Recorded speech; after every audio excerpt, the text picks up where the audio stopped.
नमस्कार, मैं सत्य प्रकाश और आप देख रहे हैं सशक्त भारत न्यूज। हमारे साथ जुड़े हुए हैं सीनियर जर्नलिस्ट भास्कर जी, जिनके साथ हम नमस्कार। बातचीत करेंगे और जानेंगे जो बिहार में अभी एक व्यक्ति सुर्खियों में चल रहे हैं। हालांकि वो सुर्खियों में आज नया नहीं चल रहा है। जब भी कोई फिल्म इंडस्ट्री से जुड़ी हुई मामला हो या कंट्रोवर्सी का मामला आता है तो सबसे ज़्यादा जो पहला नाम आता है, जो सबसे ज़्यादा सुर्खियाँ बटोरते हैं, वो है पवन सिंह।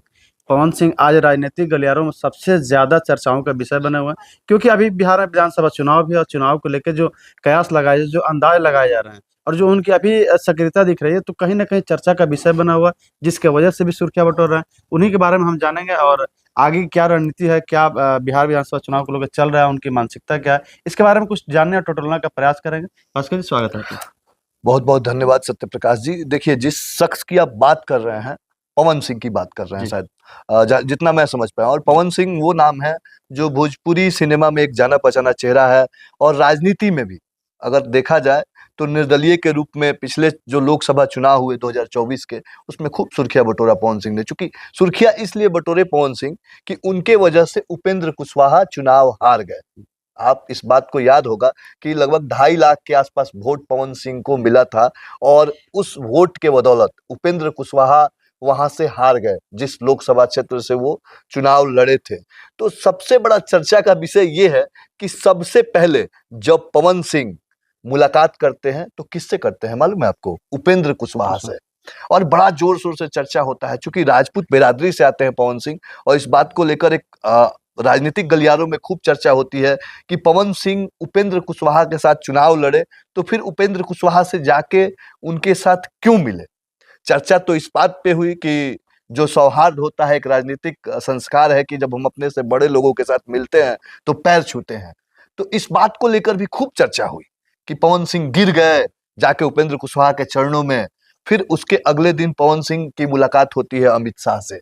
तो इस खेल को समझिए कि पवन सिंह अब समझ गए हैं कि राजनीति में अगर हमको रहना है तो किसी ना किसी दल के छत्र छाया में रहना पड़ेगा, चाहे कोई भी हो, पार्टी कोई हो, लेकिन हमको एक राजनीतिक छत्र छाया चाहिए। ऐसे में उनका जो सेफ जोन है, वो एनडीए उन्हें कहीं ना कहीं मजबूत लग रहा है, जो मेरा अपना मानना है, जितना जो राजनीतिक समझ हम लोग रखते हैं उसके हिसाब से। अगर देखा जाए तो पवन सिंह के लिए यह निर्णय कहीं ना कहीं फायदेमंद साबित होगा। फायदेमंद साबित तो उपेंद्र कुशवाहा के लिए भी होगा, क्योंकि जो लड़ाई थी पिछले लोकसभा से शुरू हुई थी उपेंद्र कुशवाहा बनाम पवन सिंह के बीच, उसमें खूब चर्चा हुई थी कि बीजेपी ने जानबूझकर, इस खेल को समझिए, बीजेपी ने जानबूझकर पवन सिंह को उम्मीदवार बनाया है वहां पे, क्योंकि शुरू में पवन सिंह बीजेपी के सदस्य थे, बीजेपी के लिए काम कर रहे थे, और बीजेपी से उनको टिकट भी मिला था आसनसोल से, जी, जो कि फिर से वापस ले लिया जी गया। जी जी।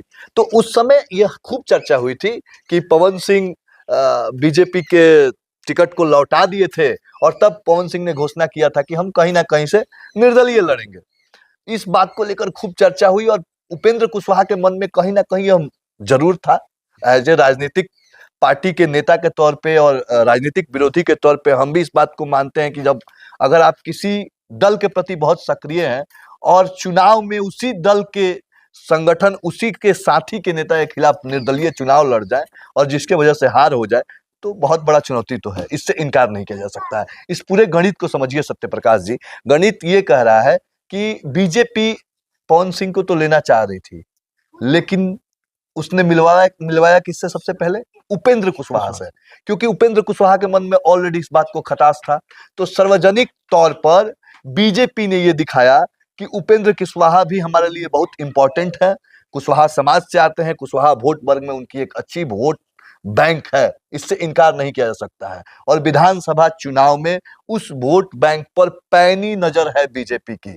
तो एक तीर से दो निशान यहाँ पे हुआ है। निशान इसलिए कह रहे हैं कि पवन सिंह आके मिलते हैं उपेंद्र कुशवाहा से, और उपेंद्र कुशवाहा के जरिए यह मैसेज दिया जाता है कि पवन सिंह ने एक तरह से ये कहे कि अब मिल गए हैं इस दल में और एक हो गए हैं उपेंद्र कुशवाहा और पवन सिंह। हालांकि मैं इसमें बयान भी आया था उपेंद्र कुशवाहा का कि हम लोग साथ में मिलकर काम करेंगे। तो इस खेल को अब क्या है कि इसका दूसरा पार्ट ये है कि जो पवन सिंह के समर्थक हैं या उनके जाति के जो युवा समर्थक हैं, उनमें खूब उबाल है इस बात को लेकर, क्योंकि युवा जोश है, राजनीति के खेल को नहीं समझते हैं, या यूं कहें कि बड़ा मतलब एक क्षत्रिय जो सोच है उससे कहीं ना कहीं वो पनपे हुए मिजाज के लोग हैं, तो उनके मन में ये चीज है कि पवन सिंह कहीं ना कहीं जाके घुटना टेक दिए उपेंद्र कुशवाहा के बिल्कुल। पास, घुटना टेक दिए। लेकिन राजनीतिक रूप से देखा जाए तो पवन सिंह का यह चाल कहीं ना कहीं उनके राजनीतिक करियर के लिए फायदेमंद साबित होगा, क्योंकि आप देखिए, इतिहास उठा के देखिएगा तो चाहे दिनेश लाल यादव हो, मनोज तिवारी मृदुल हो, रवि कृष्ण शुक्ल हो, ये तमाम वैसे लोग हैं जो बीजेपी से जुड़े हुए हैं और वर्तमान में या तो सांसद हैं या पूर्व सांसद हैं, बिल्कुल। उनसे कहीं ना कहीं उनका जुड़ाव है।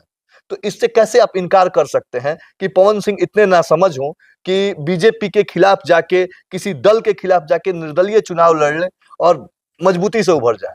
क्योंकि उन्होंने जब लोकसभा के चुनाव में चुनाव लड़ा तो उन्हें पता चल गया कि 2.5-3 लाख वोट तो मुझे आ सकते हैं, लेकिन ये वोट मुझे चुनाव जितवा नहीं सकते हैं। चुनाव जीतने के लिए उन तमाम गणित को समझना होगा जो दलीय गणित होता है, जातीय, राजनीतिक, हर हिसाब से उस समीकरण को समझना होगा। इसलिए पवन सिंह का यह निर्णय मेरे हिसाब से लगता है कि कहीं ना कहीं उनके फायदेमंद में है। बाकी राजनीति है, राजनीति में लोग इस पे दाव पेच करते रहेंगे, बयान आएंगे, बयान जाएंगे। जब पवन सिंह हो सकता है कि कहीं उम्मीदवार बनाया जाए, तो जो लोग आज विरोध कर रहे हैं वही लोग सत्य प्रकाश जी सबसे आगे पवन सिंह के पास खड़े होंगे, इससे इनकार नहीं किया जा सकता है। और जी कुछ पूछिए ना। एक एक जो सबसे बड़ा सवाल ये बन रहा है जी कि उपेंद्र कुशवाहा के खिलाफ पवन सिंह चुनाव लड़े। उपेंद्र कुशवाहा को एक तरह से कहा जाए तो इन्होंने हरा दिया। और जब एनडीए में जुड़ने की बारी आया, क्योंकि ये सब लोगों को पता था कि पवन सिंह मतलब ये भाजपा के कार्यकर्ता हैं, भाजपा से नहीं जुड़ेंगे क्योंकि पूर्व में भाजपा से रह चुके हैं। तो अभी भाजपा से जुड़ने से पहले ये उपेंद्र कुशवाहा से मिलते हैं, तो ये भी कहा जा सकता है कि ये भाजपा की सोची समझी चाल है कि कुशवाहा और राजपूत दोनों इकट्ठा मिले और हमें ये जो मजबूत साथी पवन सिंह थे फिर से वापस आ जाए, तो कुशवाहा भी उनसे दूर ना हो पाए, उपेंद्र कुशवाहा जुड़े रह जाए, तो ये दोनों लोग भाजपा की राजनीति के शिकार भी हो सकते हैं। नहीं नहीं, देखिए आप इसी खेल को समझिए ना। मैं शुरू में ही यही बात बताया कि पवन सिंह को अगर बीजेपी ज्वाइन करना है तो उसमें उपेंद्र कुशवाहा का कोई रोल नहीं है।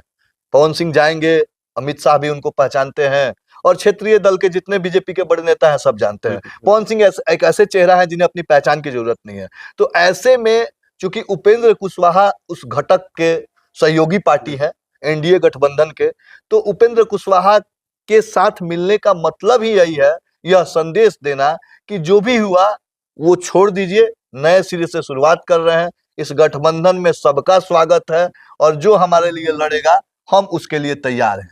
चूंकि राजपूत समाज में भी नाराजगी है बीजेपी के प्रति, कुछ जो बड़े बड़े नेता हैं, इससे इनकार नहीं किया सकता है कि अंदर से आर के सिंह हो, अभी राजीव प्रताप रूढ़ी की भी एक सांगा यात्रा निकल रही है।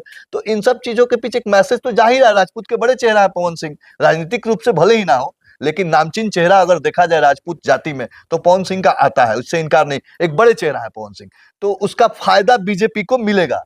और उपेंद्र कुशवाहा का कुशवाहा वोट उनके साथ है ही। तो देखिए अब इस गणित को समझिए कि सम्राट चौधरी कुशवाहा जाति से, उपेंद्र कुशवाहा कुशवाहा जाति से और नीतीश कुमार जो लौ कुश समीकरण है, तो बीजेपी इन सारी रणनीतियों को समझकर और खुद में एक नए मतलब कह सकते हैं कि चुनावी तैयारी को अपने पूरे गणित के हिसाब से कर रही है, जो कोई कमी बेसी ना रहे, चाहे वो पवन सिंह हो या उपेंद्र कुशवाहा हो, उनके लेकर जो समर्थकों के बीच में कहीं ना कहीं जो गैप बन गया था उसको दूर करने के लिए, जिसको आपने जिक्र किया कि कुशवाहा और राजपूत का गणित बन जाएगा, तो ये निश्चित तौर पे उस गणित को जोड़ा जा रहा है, इससे इनकार नहीं कर सकते। क्योंकि यह माना जाता है कि फॉरवर्ड वोट जो है वो बीजेपी का है, इस जितने भी अग्रणी जाति का वोट है वो बीजेपी उसको अपना वोट मानती है, या देखा भी गया है प्राय कि वो अग्रणी जाति के जितने भी वोट हैं वो बीजेपी को मिलती है। तो इसमें कहीं दो राय नहीं। अब बीजेपी की जो नजर है वो कुशवाहा वोट, कुर्मी वोट, इन तमाम जो वोट बिहार के लिए बहुत इंपॉर्टेंट है उस पर नजर है। तो उसी का एक ये कह सकते हैं कि एक सोची समझी यह रणनीति थी कि उपेंद्र कुशवाहा से पवन सिंह को मिलवाया जाए और पवन सिंह से मिलवा दिया गया। आप देखिएगा आने वाले समय में पवन सिंह बीजेपी के, मैं बार बार कह रहा हूं क्योंकि बड़ा चर्चा हो रहा है इस बात का, लेकिन बीजेपी के सिंबल से पवन सिंह चुनाव लड़ेंगे। आप सत्य प्रकाश जी, ये हम अपने दर्शकों को बताना चाहते हैं कि ये देख लीजिएगा कि आने वाले समय में पवन सिंह बीजेपी के सिंबल पे चुनाव लड़ेंगे। आधिकारिक रूप से उसकी घोषणा भी होगी जब पवन सिंह बीजेपी ज्वाइन करेंगे, क्योंकि अमित शाह से उनकी बात हो गई है, सब कुछ फाइनल है, बस वो तिथि और समय फाइनल नहीं है कि कब घोषणा करना है। एक सोशल मीडिया पर सबसे जो कंट्रोवर्सी चल रहा है उसमें ये कहा जा रहा है कि पवन सिंह ने आत्मसमर्पण कर दिया उपेंद्र कुशवाहा के पास और जाके गिर गए क्योंकि उनको चुनावी लाभ चाहिए। और दूसरी बात सबसे जो ज़्यादा चर्चा है, क्योंकि भोजपुरी में एक पवन सिंह का ही गाना है कि प्रखंड हो या जिला बबुआना सिला, लेकिन इसको अभी एक चीज भोजपुरी में दूसरी तरह से गाया जा रहा है। जो उपेंद्र कुशवाहा के साथी हैं, जो समर्थक हैं, वो कर रहे हैं कि प्रखंड हो या जिला कुशवाहा से ही जिला। तो क्या इसको जाति से तोड़ने की बात, या पवन सिंह को कहीं कमजोर या छोटा आंकने की?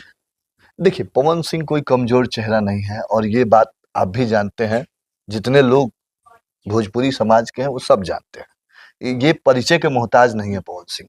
राजनीतिक रूप से अभी अनाड़ी है, इससे इनकार नहीं किया जा सकता है। राजनीतिक खिलाड़ी नहीं है, राजनीतिक दांव पेच नहीं जानते हैं।